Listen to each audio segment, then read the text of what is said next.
Olá pessoal, tudo bem? Estamos aqui nessa live gentilmente acolhida pelo meu amigo Paulo Musi para a gente discutir um assunto importante que a gente vai abordar na nossa pós-graduação lá da Escola de Educação Física e Esporte da USP, que é a relação da leucina com os processos hipertróficos e atróficos, né? Então a gente vai falar um pouco disso, porque o nosso laboratório investiga isso há muito tempo, há alguns anos, e tem alguns dados que eu quero trazer aqui para vocês, para a gente poder falar disso com mais propriedade. Então, eu combinei com o Paulo para a gente falar um pouco sobre isso. Eu acredito que é um tema de interesse de boa parte de vocês e que na nossa especialização lá da Escola de Educação Física e Esporte da USP, que está com as inscrições abertas agora, a gente vai abordar isso com bastante consistência, com bastante conteúdo. Os suplementos nutricionais, eles são de fato uma linha de investigação, né, do nosso laboratório. Eles são pontos importantes. Eu tenho uma frase que eu defino em relação aos suplementos nutricionais, que é como se você comprasse uma obra de arte e que você fosse pendurar durante uma reforma, ou seja, você não pendura durante uma reforma, você termina a reforma, corrige tudo que precisa corrigir e na sequência você pendura esse quadro na sua casa, no lugar que você esteja. Então, esse dado é um dado importante e com essa filosofia, com esse conceito, com esse princípio, é que a gente considera os suplementos ferramentas importantes em termos de desempenho esportivo, de performance, ou até mesmo de resultado estético, porque muitas pessoas acreditam que o resultado estético ele não é relevante, ele não é importante. Ele é muito importante porque ele mexe com a nossa autoestima, com a vontade que a gente tem de continuar fazendo uma atividade física, seguindo uma orientação nutricional. É exatamente a partir dos resultados que nós temos. Então, o ser humano ele é movido por essas recompensas. Então, sabendo se o suplemento nutricional entrega a recompensa que você quer, é que você vai continuar treinando, vai continuar se alimentando e vai continuar usando suplemento nutricional. A história desse suplemento no laboratório é muito interessante. Nós começamos a investigar os aminoácidos há muitos anos atrás, né? Eu comecei a estudar aminoácidos no meu mestrado, no meu doutorado, estudei 2 aminoácidos, aspartato e asparagina, e depois nós enveredamos para um conjunto de aminoácidos, como os aminoácidos de cadeia ramificada. De uma certa forma, a gente foi assim estimulado pelo fato do Rui Cury, que foi meu orientador de doutorado, ter trabalhado na Inglaterra, com um pesquisador que desenvolveu um modelo para explicar o mecanismo de fadiga central. E esse mecanismo de fadiga central foi proposto pelo Eric Nilsholm, e ele desenhou um conceito onde a musculatura consumiria os aminoácidos de cadeia ramificada, e na medida em que a concentração circulante desses aminoácidos reduzia, a gente tinha ali maior captação de glicose. Então, na hora que esses aminoácidos eram consumidos, nós teríamos maior produção. Paulinho está entrando aqui. Esperar. Fala, meu querido. Tudo bem, Paulinho? Oi, Ju, tá bom? Tudo jóia, e você? Saudade de você, Também, pô. Vamos fazer umas pizzas. eu acho. Pôr fogo na casa dessa Você, vez que você já me mandou o modelo da mangueira. você viu? Você viu? Não, te isentei de qualquer responsabilidade. Você não tem nada a ver com isso. Obrigado. Não Foi é? muita gentileza sua. Quando Obrigado. o pessoal vai falar, pô, a culpa foi do Paulo. Não foi, não. A mangueira que era errada, mangueira de plástico, tem que ser mangueira ali de cobre. Já peguei a especificação, da próxima a gente faz com a mangueira certa. Ô, Paulinho, eu estava contando aqui o pessoal, um pouquinho antes de você entrar, dessa história dos aminoácidos, né? Particularmente da leucina, que é o tema que a gente vai abordar hoje. E particularmente, eu vou até puxar um pouco para o post que você fez hoje. A leucina, metabolicamente, ela vai gerar no músculo acetilcoenzima A. E ela pode gerar também corpos cetônicos. Então, a gente pode ter um Sim, precursor de corpos cetônicos. aproveitando a polêmica de hoje de manhã, que foi bem interessante. Achei que você foi muito preciso na tua colocação. Acho que você colocou muito bem a história da dieta cetogênica ali. Eu achei que eu fui meio grossão, sabe, Gil? Mas, cara, me tirou a paciência. A pessoa falar que vou desafiar os nutricionistas e as pessoas bem educadas. Que falta de bom senso, que falta de tato, sabe? Não condiz com a posição da pessoa, sabe? Eu fico tão ofendido, né, quando alguém faz isso que, para mim, cara, as pessoas que têm essa né, para mim, todo poder ele vem com uma responsabilidade, né? E de todos os poderes, o maior é o conhecimento. Não adianta, é a coisa mais importante, é o que você sabe fazer, né? E para mim é só uma falta de responsabilidade, é uma tolice em cima de tolice. Quer dizer, eu tô aqui para comprar uma briga para ficar famosa, para falar de uma coisa que eu não domino, mas que eu acho alguma coisa, então vai lá, vamos lá.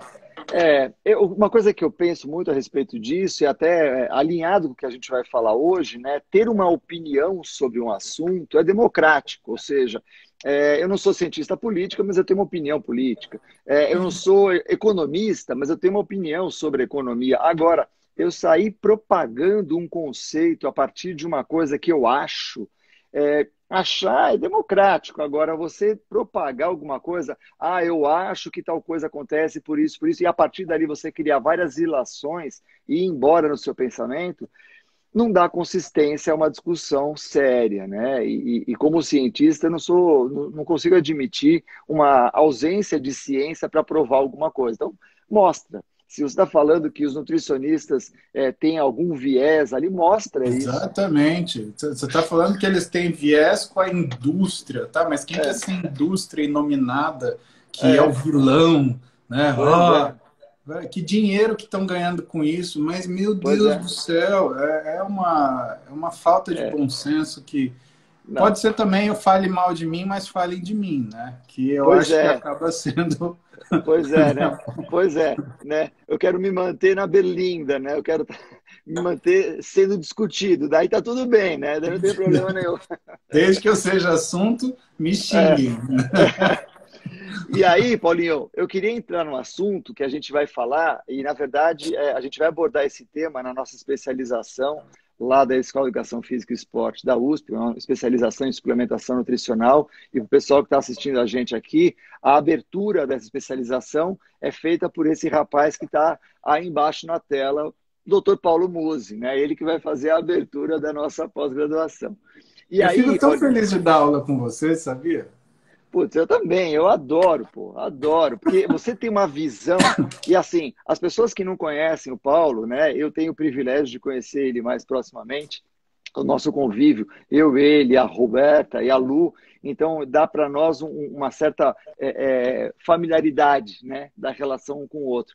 O Paulo é um cara de uma cultura que transcende a questão médica, ortopédica e tudo mais, né, e até um dado interessante, que é o fato dele ser um médico que foi atleta antes, né? Então, quando o indivíduo passa uma consulta médica, ele fala assim, pô, eu tô com uma dor aqui quando eu corro, o médico fala, então para de correr. Ele fala, pô, você não sabe o que você tá falando pro cara, você tá matando esse cara, porque a vida dele é correr. É uma coisa que eu ia falar pro Paulinho, falar, pá, Paulinho, para de fazer musculação, para de treinar. Ele fala, não.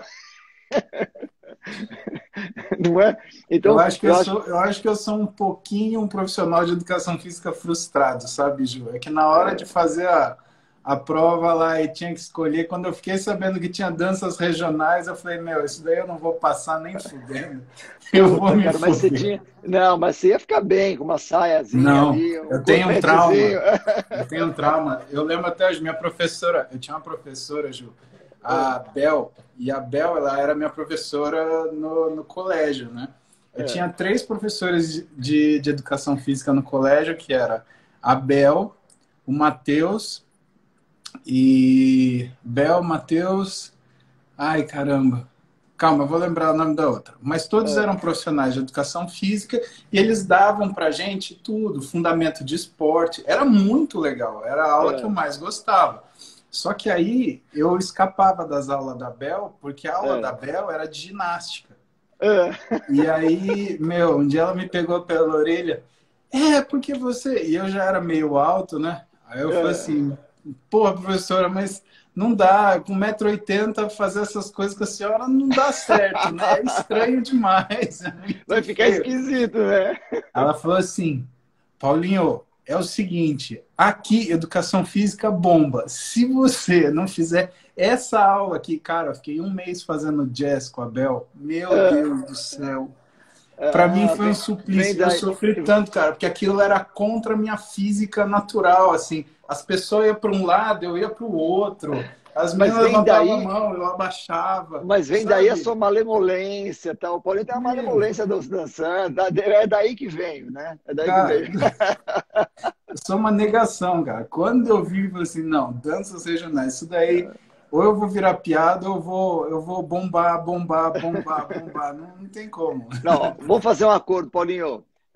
Quando eu me aposentar da USP, vai levar um tempo ainda, mas quando eu me aposentar da USP, eu volto para a faculdade de medicina e você vai fazer educação física. Daí a gente cursa os dois paralelos, vai ser divertido, não vai? Vai ser legal. Porque aí a gente se encontra no ICB, né? Não tem Vai ser bacana. Agora, deixa eu te falar uma coisa.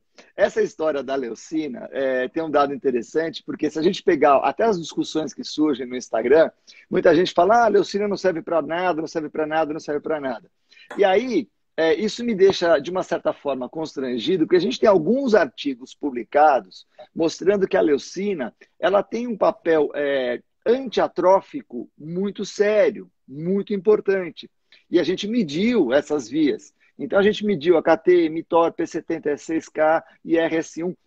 Todas essas sopa de letrinhas aí que a gente vai abordar lá na nossa especialização lá na USP, a gente abordou isso, a gente viu isso, a gente mediu, né? Então, na prática, a gente sabe que tem a interferência da leucina sobre as vias atróficas e sobre as vias de síntese proteica. Então, eu queria a tua opinião, como é que você enxerga esse panorama geral, Paulinho?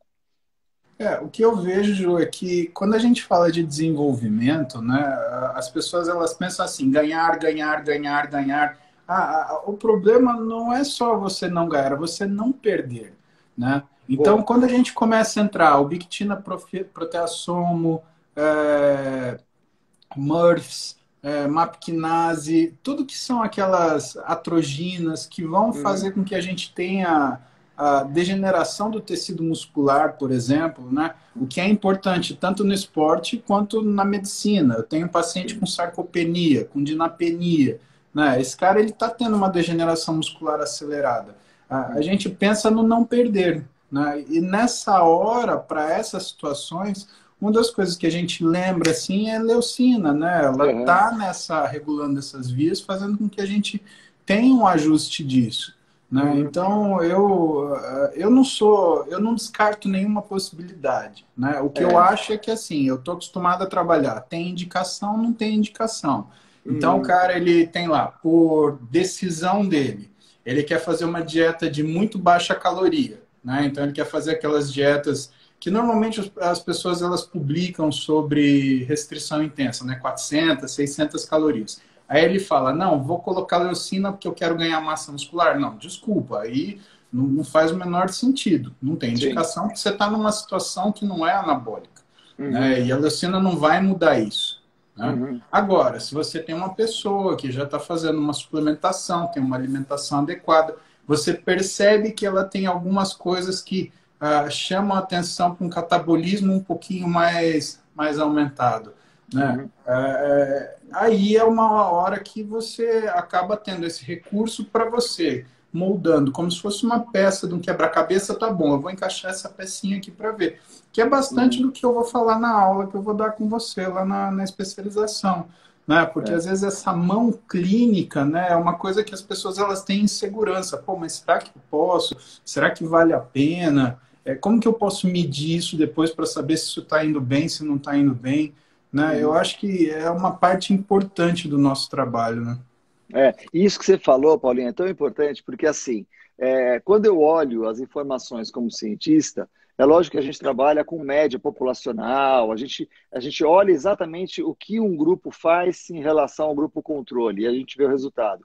Só que quando você olha, normalmente, os dados individuais, e muito disso eu aprendi a olhar quando a gente começou a estudar, por exemplo, creatina, você vê que o indivíduo responde muito bem, outro responde muito mal, e a maior parte deles responde medianamente. E quando você pega o resultado, você vai pegar a média. Agora, o teu cliente pode ser o desvio padrão. E a partir dali, você pode isentá-lo de consumir alguma coisa, porque na média não faz efeito, mas ele é o desvio padrão do negócio, da história, né? E aí você falou coisas importantes. Você pega um sarcopênico, você pega um caquético, né? São situações catabólicas tão importantes. E o que a gente viu nos nossos dados, quem fez isso em boa parte no laboratório foi o Humberto, né? Humberto Nicastro. Humberto mostrou isso claramente. Quando a gente dava leucina e o indivíduo ia fazer lá a cirurgia dele de cruzado, esse indivíduo perdia menos massa muscular. Então, assim, eu não estou falando de ganho, eu estou falando de perder menos, como você tinha colocado muito bem, né? Então, assim, não olhar apenas a circunferência do braço do cara. Puta, eu tomei e não aumentou a circunferência de braço. Calma, né? Existem outras coisas, né? Outros pontos, né? E pode ser que você tenha ganhado em outras regiões que você não fosse tão forte como você já é no braço. Talvez no braço realmente não faça diferença, porque o sistema ele já está muito bem adaptado, né? E você tem que pensar em dois grandes vieses de treinamento, né? Quando o cara ele vai analisar, por exemplo, o treino a circunferência do braço dele. Você tem dois vieses importantes. Primeiro, o treino de braço dele é bom, porque se não for bom, ele não vai ganhar porra nenhuma. Agora, o treino dele é bom demais, ele está super condicionado, porque se ele tiver super condicionado, você precisa de um movimento desse tamanho para melhorar um negocinho desse. E aí, mesmo que você meça essa melhora, aí você vai falar, mas melhorou muito pouco. Mano, não, pera lá, esse cara tá no limite daquilo que é a desempenho. Então, realmente, qualquer coisa vai funcionar muito pouco aí, porque ele precisa de mais tempo ou mais estímulo, né? E até isso que você acabou de falar, Paulinho, eu acho interessante, porque, por exemplo, a gente pega muitas vezes os profissionais falando, ou até mesmo as pessoas falando, do tipo, eu faço musculação e não ganho massa muscular. Calma. A musculação que você faz tem esse cuidado que você acabou de falar, né? Então, assim, você faz com esse intuito. Então, assim, eu não quero que todo mundo faça agachamento que nem o Paulo com 240 quilos. Não é essa a ideia, né? Então, para vocês terem uma ideia, o Paulo ele agacha com mais ou menos 3 lanchas e meio, né? Então, assim, não dá, né? Então, porta-aviões, praticamente. Boa, então, assim, não que todo mundo tenha que agachar com 240 quilos, mas que não pode ser aquele treino confortável. Ou seja, muitas vezes o cara vai para a academia, ele pega lá uma anilhazinha, um pesozinho, e para ele aquilo é o treinamento de força. Não! Né? Então, aí a leucina não vai fazer efeito, como nada vai fazer efeito, porque o treino que ele está fazendo é muito distante do que ele precisa para os tecidos, né? Acho que esse é um dado que chama a atenção também, né? Que nem estudo, né, Ju? Às vezes a pessoa fala, eu estudo, não consigo entender. Mas você vai ver, tá bom, como você tem estudado? Não, eu leio assim, não. Aonde você estuda? Eu estudo na sala. Tá, e que mais? A TV fica ligada para eu ficar mais distraído, para ficar mais leve. Às vezes tem uma musiquinha. Você deixa o WhatsApp ligado? Eu deixo o WhatsApp ligado. Se alguém precisar falar comigo, fala comigo. Então, pera lá, você não estuda. Você não tá estudando. Você não está fazendo nada, né? Então, não é que você não estuda, você não aprende, é que você não estuda e você acha que você está estudando. Agora, deixa eu te perguntar uma coisa. Você sabe que eu tenho um grande problema com estudo com bodybuilder, né? Porque, para mim, eles são casos isolados, né? Eu não... Primeiro que eu não consigo montar um grupo, porque eles têm rotinas completamente diferentes, né? Hábitos completamente diferentes, enfim, uma série de coisas que são muito diferentes. E o que eu penso? Como a gente não consegue colocar esses caras numa situação plana para todos, e se de repente a gente fizesse com eles o início de um estudo específico, mas a gente fizesse com um estudo observacional, a gente olhasse o que esses caras fazem por exemplo, 3, 4 meses, analisasse o ganho deles nesse período, aí depois a gente colocasse as intervenções. Você acha que isso é uma das coisas que meio que resolveria essa heterogeneidade ou ainda não? Faltaria mais alguma coisa? Eu acho que a gente poderia fazer isso e eu conversaria com o João Paulo, o JP, que está lá comigo no laboratório, que faz toda a parte genética, e a gente poderia fazer uma genotipagem desses caras para ver se existe uma grande diferença entre o maior ganhador de massa muscular e o menor ganhador de massa muscular. Para a gente tentar eleger quais são os genes candidatos que promovem essa diferença. Porque até isso pode acontecer, né, Paulinho? Pode ser que tenha um cara ali, por exemplo, que o cara treina bem, treina forte, a alimentação tá legal tal, e o cara não ganha, né? E pode ser um outro que treine mais ou menos e ganhe pra cacete. E ali a gente tem as genes candidatos, a gente já sabe de alguns genes candidatos que estão fazendo isso. Acho que esse seria um ponto. E aí a gente poderia tratar a grande massa que teria um gene mais semelhante, um padrão mais igual, e verificar nesses caras como é esse comportamento. Eu acho a ideia sensacional, Paulinho. E é uma coisa super factível, é uma coisa que a gente trata o atleta como se eles estivessem no aquário, a gente estivesse observando eles no aquário. A gente não tira eles do aquário para olhar eles fora do aquário, deixa eles lá dentro do aquário, né? Deixa o cara treinando, a gente observa, mapeia, monitora. Topado. Quando você quer começar? Pô, vou juntar já uns malandros aqui que eu tenho na manga, já vou botar esses caras e falar, ó, o negócio é o seguinte. E aí seria legal, sabe o quê? A gente pega esses caras, deixa do jeito que eles estão fazendo. E aí tudo que a gente quiser testar com eles, a gente faz placebo e o suplemento, não fala para eles o que eles estão tomando, dá o placebo e dá o suplemento, a gente também não sabe o que eles estão tomando, e vai acompanhando a evolução desses caras. É uma puta ideia. Não, até porque eles têm uma cabeça muito forte, né? E a tendência nisso é, muitas vezes, fazer o placebo ele funcionar tão bem quanto alguma coisa, né? Não, e até isso que você falou da cabeça forte, né? Tem a pós da Rô, né? Da Rô Carbonari e da Lu, né? Que fala de comportamento alimentar e de coaching e tal, que elas olham exatamente para isso. O quão forte é aquela dedicação. Tem o nosso trabalho que foi para o American College, que infelizmente a gente não conseguiu apresentar, né?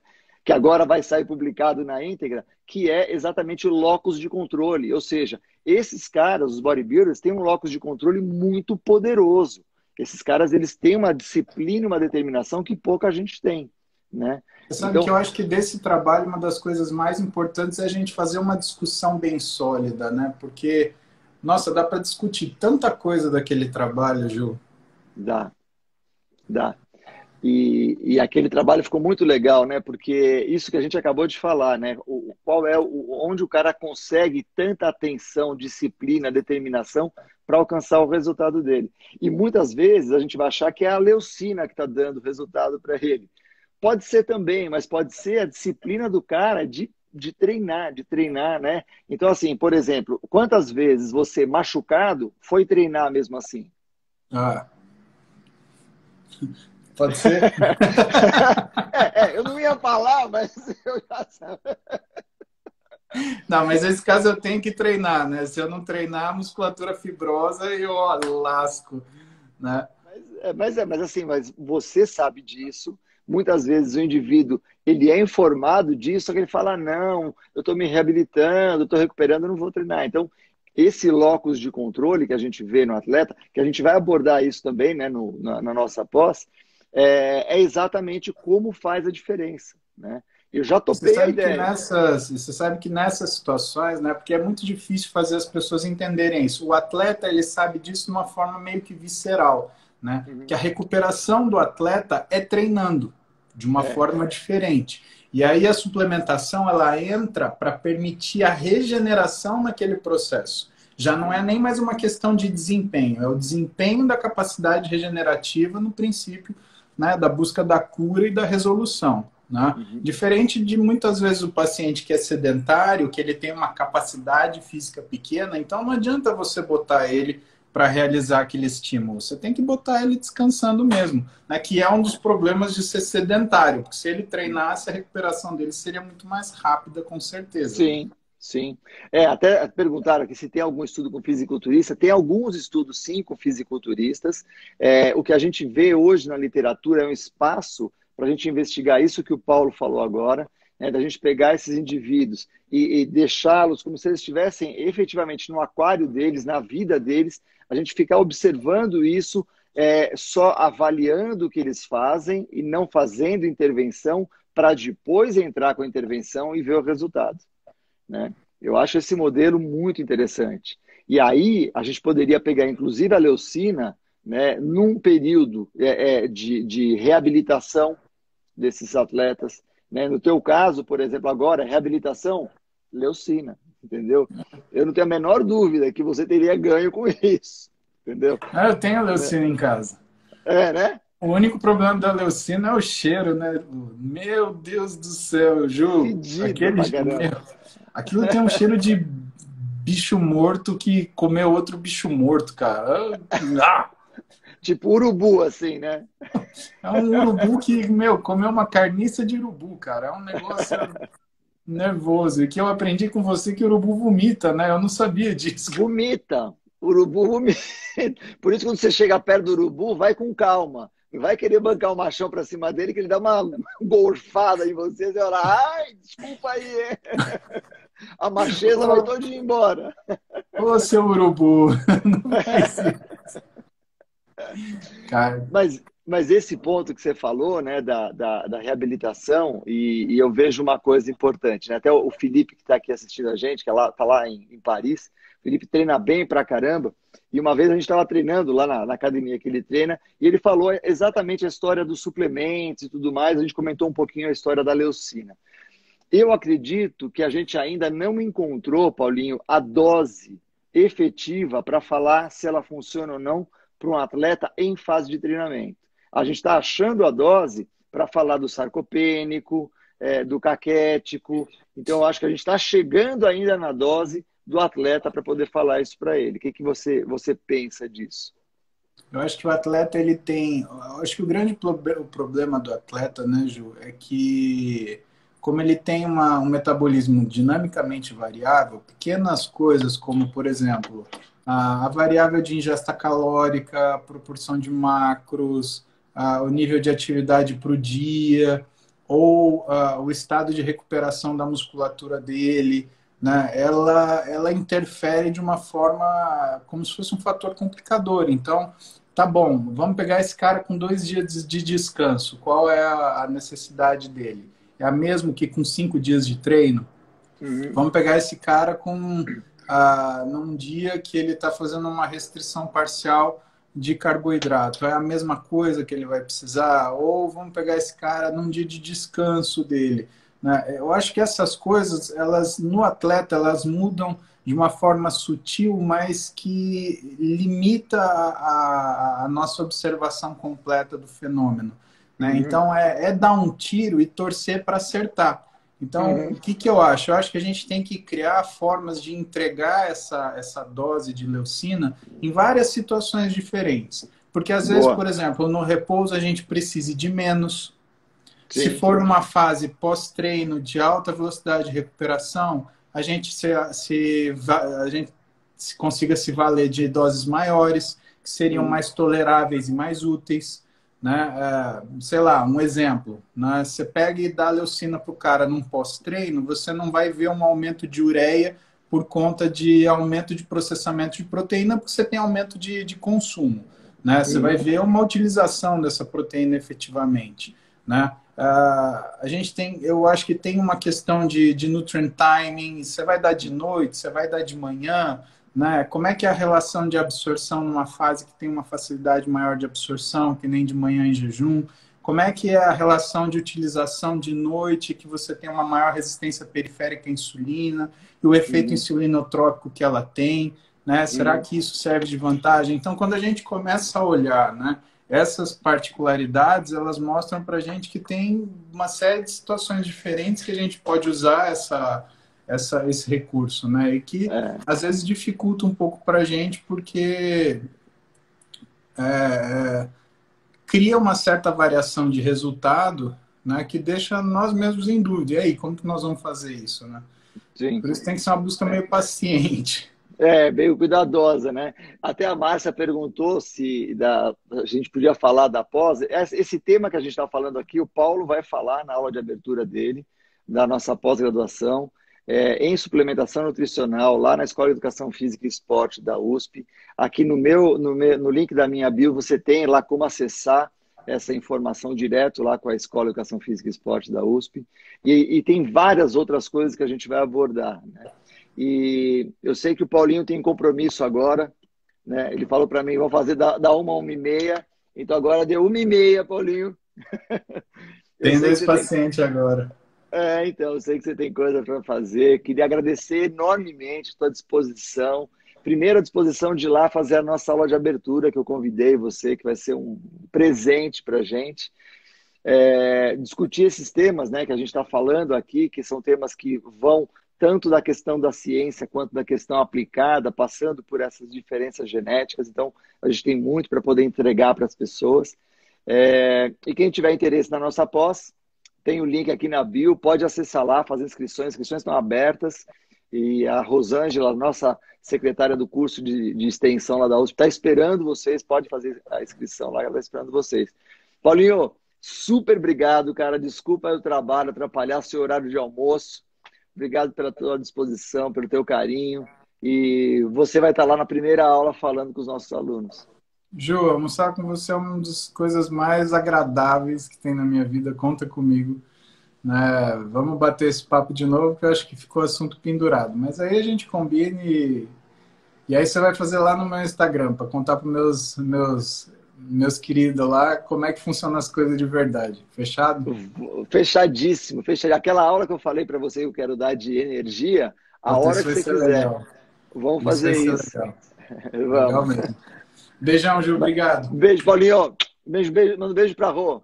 Mando sim. Tchau, tchau. Tchau, Paulinho. Tchau, tchau.